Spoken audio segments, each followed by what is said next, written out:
जय हिंद दोस्तों, आप सभी का स्वागत है।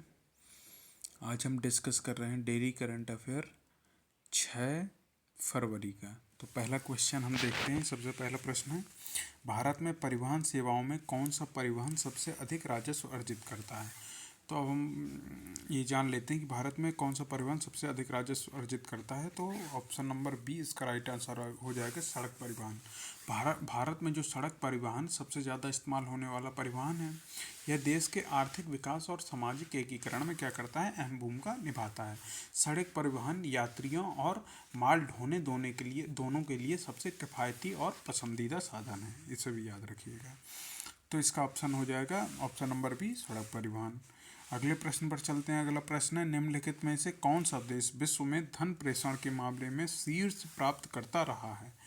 तो दुनिया में जो विश्व में धन प्रेषण के मामले में सब शीर्ष प्राप्त करता रहा है वो कौन सा देश है, वो है अपना देश भारत। भारत के जो प्रवासी भारतीय उनकी संख्या अत्यधिक होने के कारण भारत जो है साल 2024 में दुनिया में सबसे ज़्यादा धन प्रेषण यानी रेमिटेंस कहते हैं इंग्लिश में प्राप्त करने वाला देश रहा। भारत को 129 बिलियन अमेरिकी डॉलर का रेमिटेंस प्राप्त हुआ था। अगले प्रश्न पर चलते हैं। अगला प्रश्न है, भारत के डीप ओशन मिशन के लिए कितने करोड़ रुपए का आवंटन किया गया है।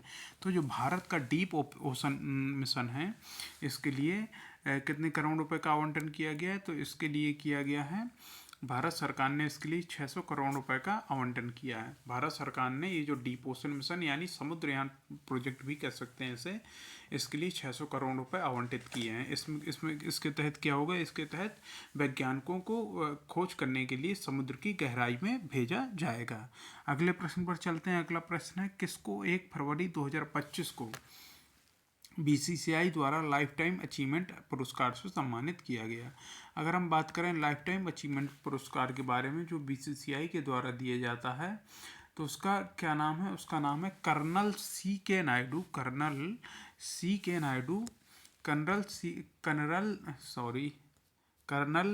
नायडू लाइफ टाइम अचीवमेंट पुरस्कार। तो ये जो पुरस्कार दिया गया है 2023-24 कर्नल सी के नायडू लाइफ टाइम अचीवमेंट पुरस्कार जो दिया गया है, ये दिया गया सचिन तेंदुलकर को। तो ऑप्शन नंबर ए इसका राइट आंसर हो जाएगा। और 1 फरवरी 2025 को ये मुंबई में एक समारोह आयोजित किया गया था, उसमें ही इस पुरस्कार से सचिन तेंदुलकर जी को सम्मानित किया गया है। अगले प्रश्न पर चलते हैं। अगला प्रश्न है, भारत में दलहन की आत्मनिर्भरता को बढ़ाने के लिए कितने वर्षीय आत्मनिर्भरता अभियान शुरू किया जाएगा। अगर हम बात करें भारत में दलहन की आत्मनिर्भरता को बढ़ावा देने के लिए जो है कितने वर्षीय आत्मनिर्भरता अभियान शुरू किया जाएगा, तो 6 वर्षीय आत्मनिर्भरता अभियान के शुरू किए जाने की घोषणा की गई है। किसके द्वारा, वित्त मंत्री निर्मला सीतारमण जी के द्वारा। अगले प्रश्न पर चलते हैं। अगला प्रश्न है, जनवरी 2025 में सरकार को लगभग कितने करोड़ रुपए का कितने करोड़ रुपए जीएसटी प्राप्त हुआ।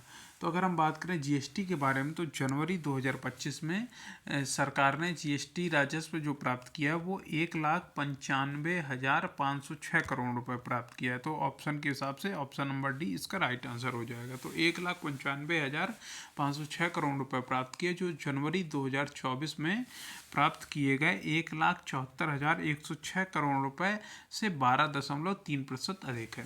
अगर हम बात करें कि देश के सकल और शुद्ध जीएसटी संग्रह के आंकड़ों से पता चल ये जो आंकड़े हैं ये सकल और शुद्ध जीएसटी संग्रह के हैं। और इसके अलावा ये जो संख्या है अप्रैल 2024 के बाद देश का सबसे अधिक जीएसटी राजस्व है। इसे भी हमें याद रखना है। तो इसके हिसाब से प्रश्न के हिसाब से आंसर हो जाएगा 1,95,000 करोड़, ऑप्शन नंबर डी।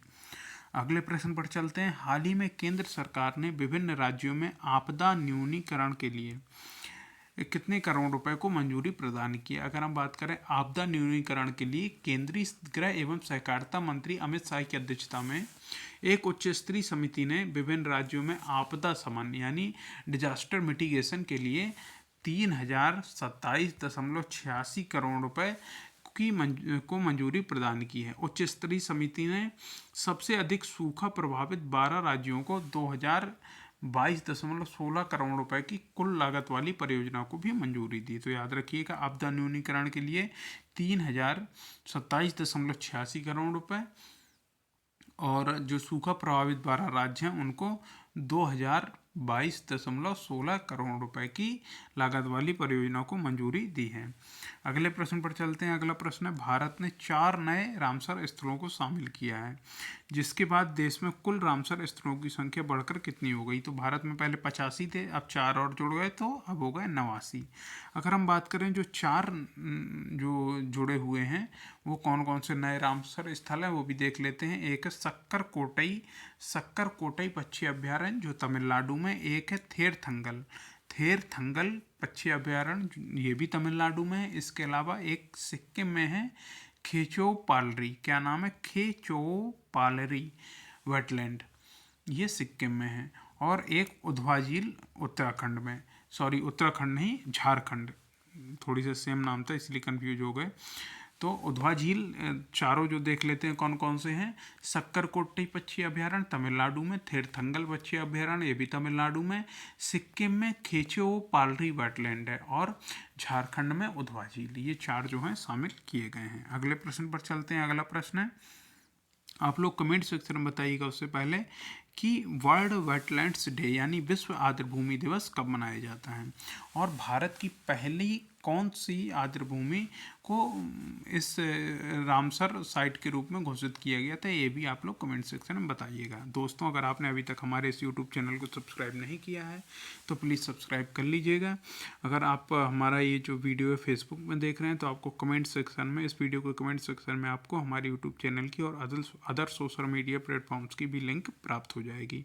आप लोग जाकर वहाँ से उन सभी से जुड़ सकते हैं। तो हम प्रश्न को देखते हैं। आर्थिक सर्वेक्षण के अनुसार भारत द्वारा बुनियादी ढांचा क्षेत्र पर पूंजीगत व्यय में फाइनेंशियल ईयर 20 से लेकर फाइनेंशियल ईयर 25 तक कितने प्रतिशत की वृद्धि हुई है?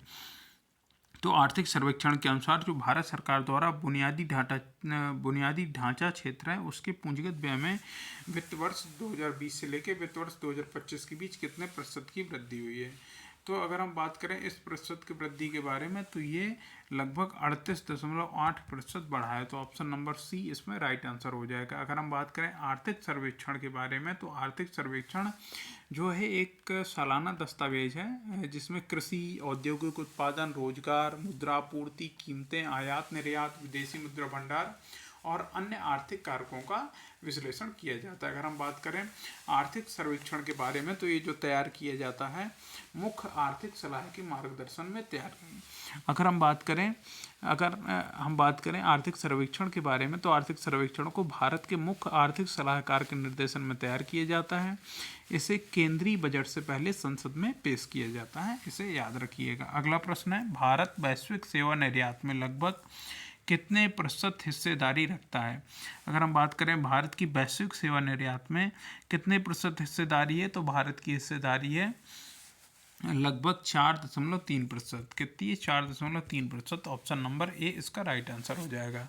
तो वैश्विक सेवा निर्यात में भारत की जो हिस्सेदारी है पिछले 2 दशकों से लगातार बढ़ रही है। इससे जो है वैश्विक वस्तु निर्यात की हिस्सेदारी में उतार चढ़ाव के प्रभाव को कुछ हद तक संतुलित करने में मदद मिली है।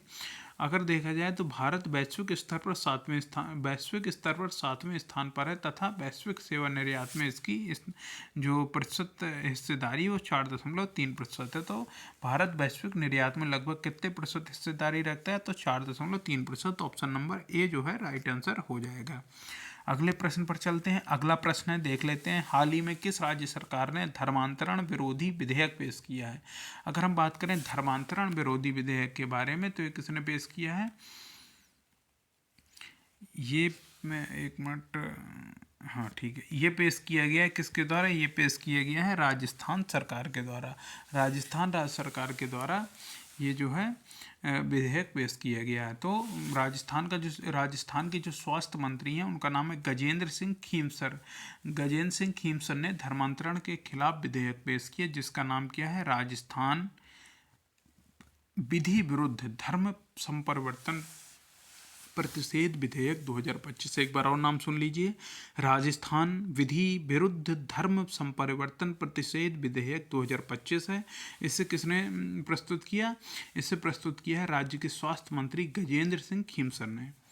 तो याद रखिएगा ऑप्शन नंबर बी इसका राइट आंसर हो जाएगा। तो दोस्तों आज का वीडियो यहीं पे पूरा होता है। अब हम आपके लिए नेक्स्ट वीडियो लेकर आएंगे। आप हमारे यूट्यूब चैनल से जुड़ सकते हैं, आपको वहाँ पर पढ़ाई से संबंधित ज़रूर आपके काम की चीज़ प्राप्त हो जाएगी। तो आप लोग हमारे यूट्यूब चैनल से जुड़ सकते हैं और इस वीडियो को ज़्यादा से ज़्यादा शेयर करिए और लाइक करिए। और अभी तक हमारे यूट्यूब चैनल को सब्सक्राइब नहीं किया तो प्लीज़ सब्सक्राइब जरूर कर लीजिए। तो दोस्तों अब हम आपसे अपने नेक्स्ट वीडियो मिलते हैं, तब तक आप अपना ख्याल रखिए। जय हिंद, जय भारत।